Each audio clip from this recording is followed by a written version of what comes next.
What's up, everybody? Happy Wednesday. Hope all you're having a great day so far. It is so hot.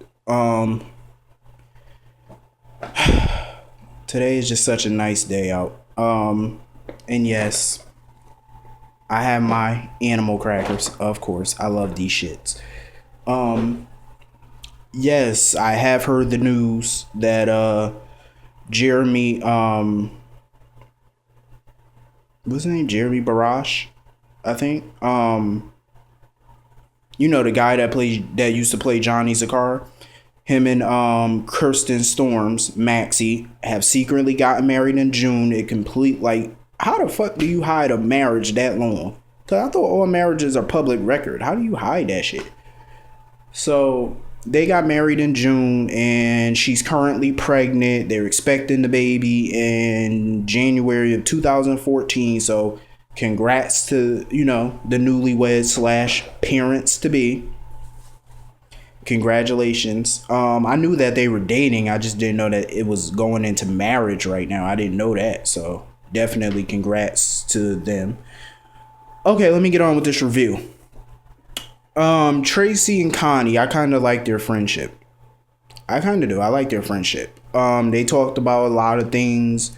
Tracy was talking about, Luke and Laura and stuff and how, she still loved Luke. It's obvious Tracy still loved Luke. It's obvious, like, but she just wanted more of a marriage with him. You know what I mean? She wanted more commitment from Luke. Because you know how Luke is. He leaves town and stuff like that periodically. And that's not the type of marriage Tracy wanted. Tracy finally wants a real marriage, a real commitment, and Luke isn't ready to give that to her.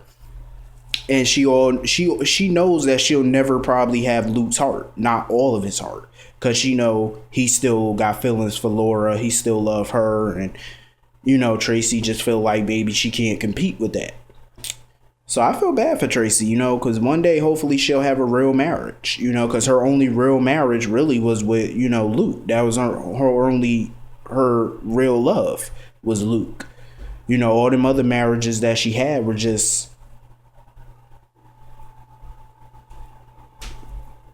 All those other marriages to me were just bullshit marriages. Either a marriage of convenience, a marriage for money, a marriage for power. That's pretty much what it was. So hopefully she'll get the real deal one day. If it's not with Luke, hopefully it'll be with somebody else. So she was talking to Connie and then they started talking about Sonny and stuff. And Tracy told her, go after Sonny. Go after Sonny if that's what you want, You're the Laura, she was telling her, you're the Laura in this situation. Sonny was her true love, her first love back in the day, so she should go and fight for him. Maybe.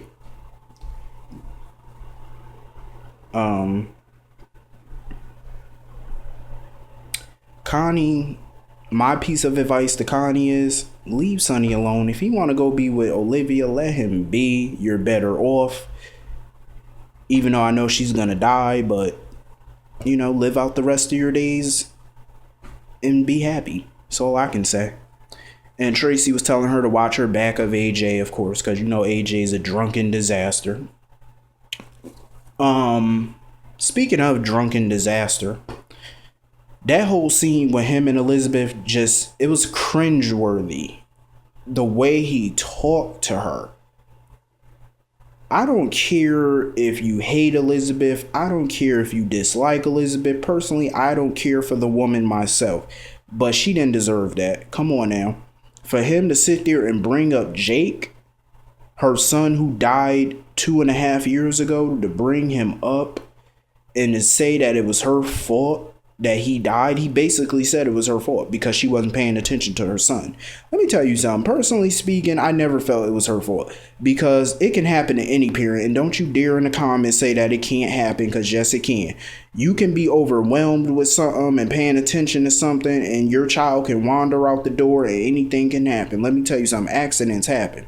And don't dare say that that situation can't happen to you, because yes, it can.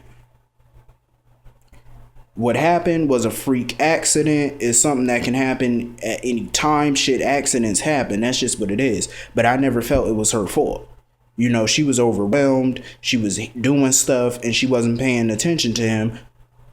You know what I mean? But come on now, she loves her kids. She would never put her kids in danger, especially not on purpose. She would never do anything. She loved her kids. And that shows. Elizabeth does care for her kids and does love her kids. And the way he threw Jake up in her face, he deserved to get the smack.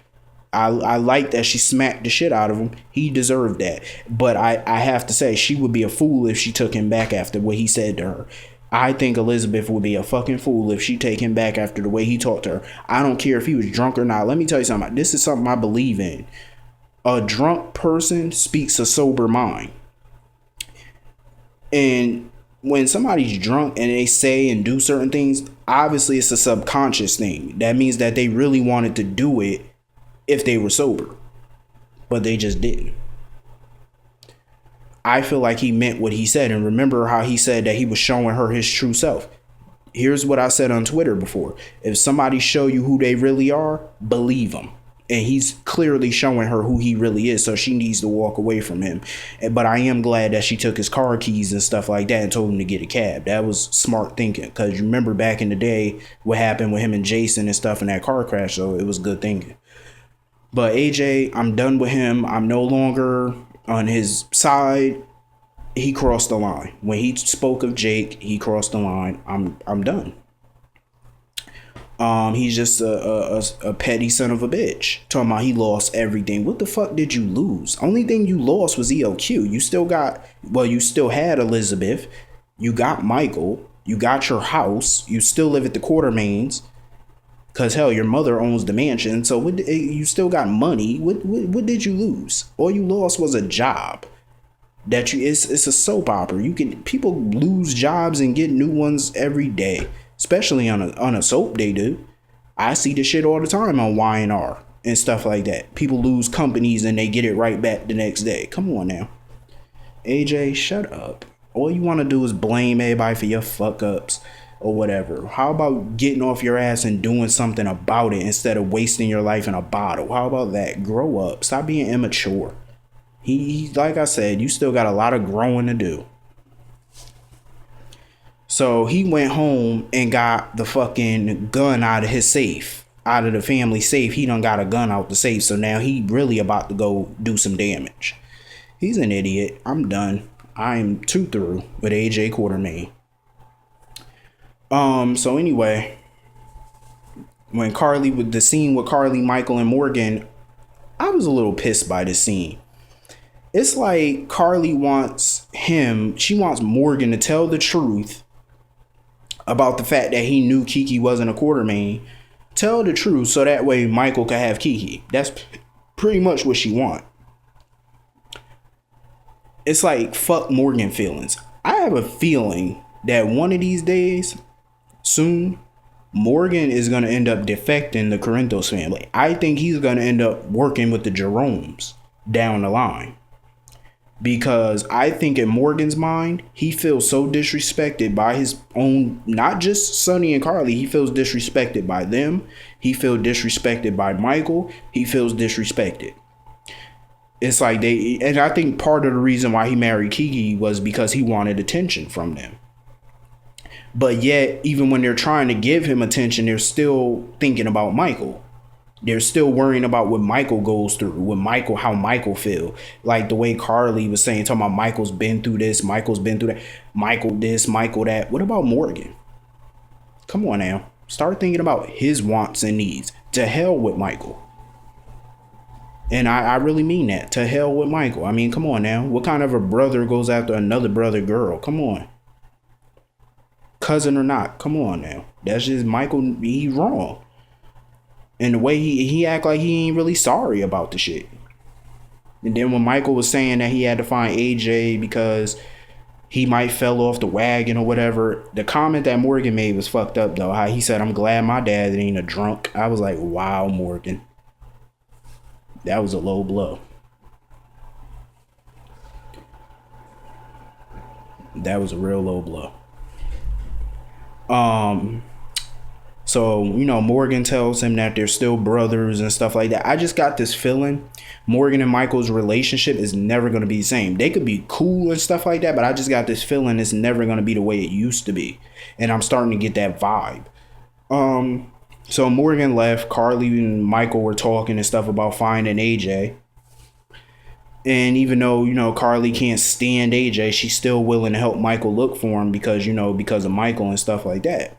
So they leave or whatever to go on a hunt for Michael. The scene between Kiki, Ava, and Franco, I liked it. Surprisingly, I liked it. I know some of y'all probably don't care for it, but I actually enjoyed it. I just like it because I'm not fond of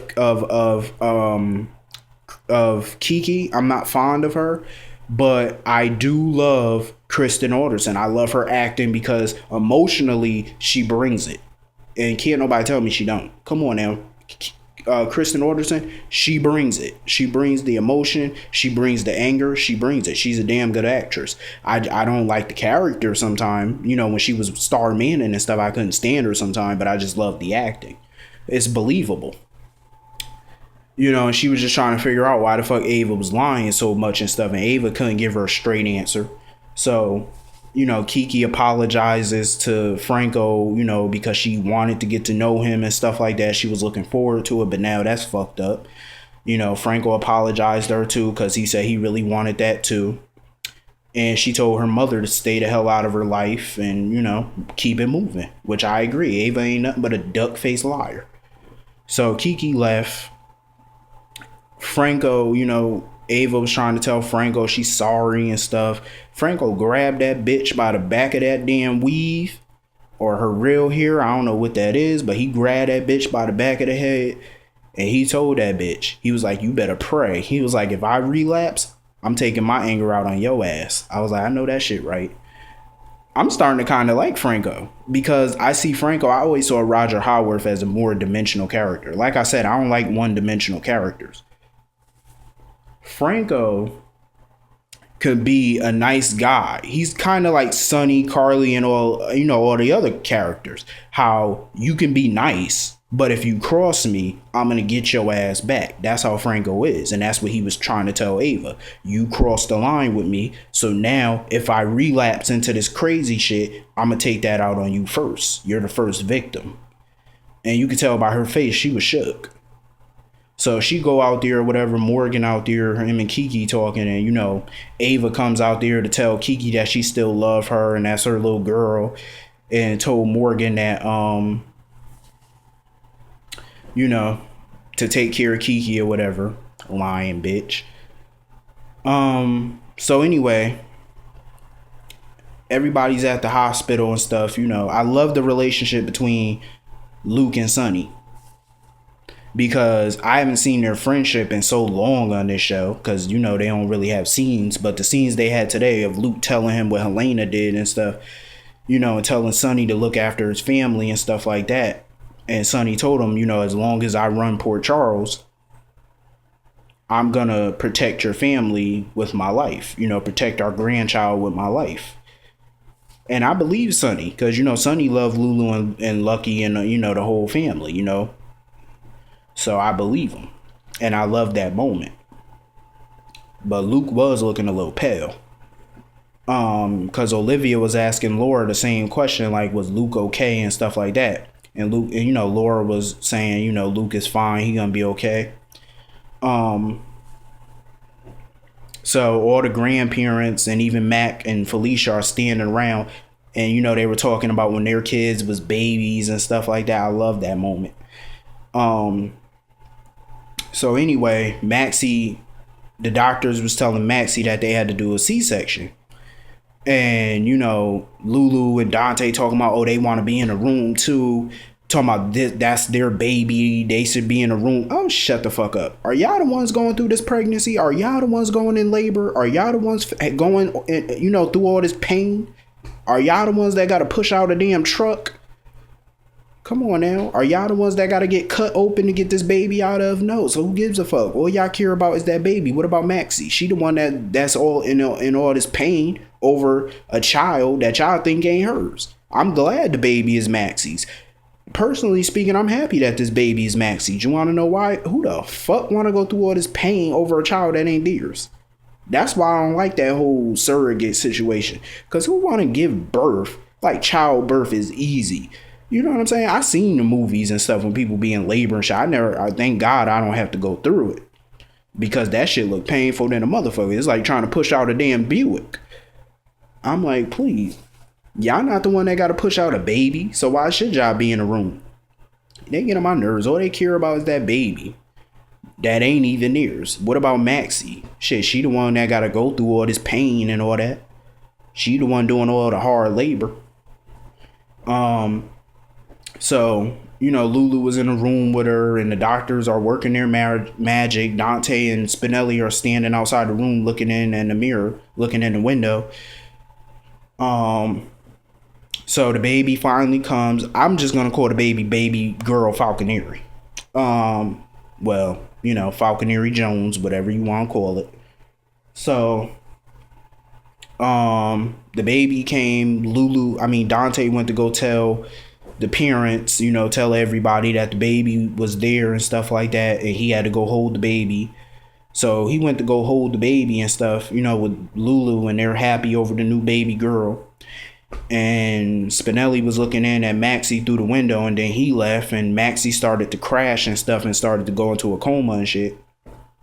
It's so fucked up. I wish Maxie would have tried to tell him the truth. I mean, she tried, but she couldn't get the words out and stuff because she was being rushed off for the C-section. So, hopefully all will be well. So anyway, today's episode is pretty good. I'll see all of you tomorrow. There was something I had to say, but I forgot what I was supposed to talk about. I don't know. It'll come to me later. Anyway, yeah, have a great day. See all you tomorrow.